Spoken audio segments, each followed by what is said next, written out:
Rien ne va plus au Parlement somalien depuis plusieurs jours. L'institution, en pleine crise politique, est divisée entre les partisans du président de l'Assemblée nationale et ceux du Premier ministre.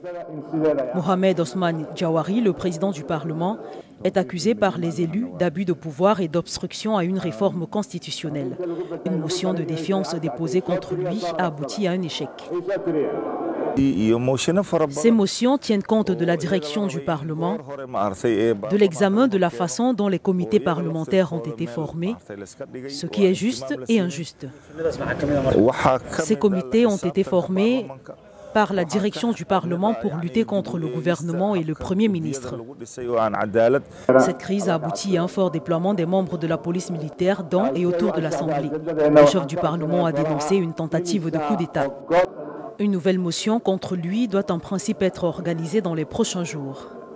Se disant menacés de mort, des députés ont demandé que le vote se tienne sous la protection de la mission de la force africaine en Somalie, AMISOM. Cette dispute au Parlement a un impact négatif sur le pays parce qu'il y a des luttes intestines entre les branches suprêmes du gouvernement, telles que le Parlement et l'exécutif, et cela a provoqué plus d'insécurité. Au cours de cette dernière législature, les explosions ont augmenté. Les ministres ne vont plus à leur bureau car plutôt occupés dans ce conflit.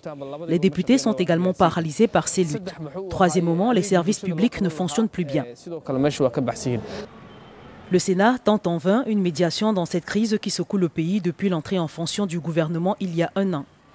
Plusieurs institutions comme l'Union africaine et l'ONU ont appelé au calme.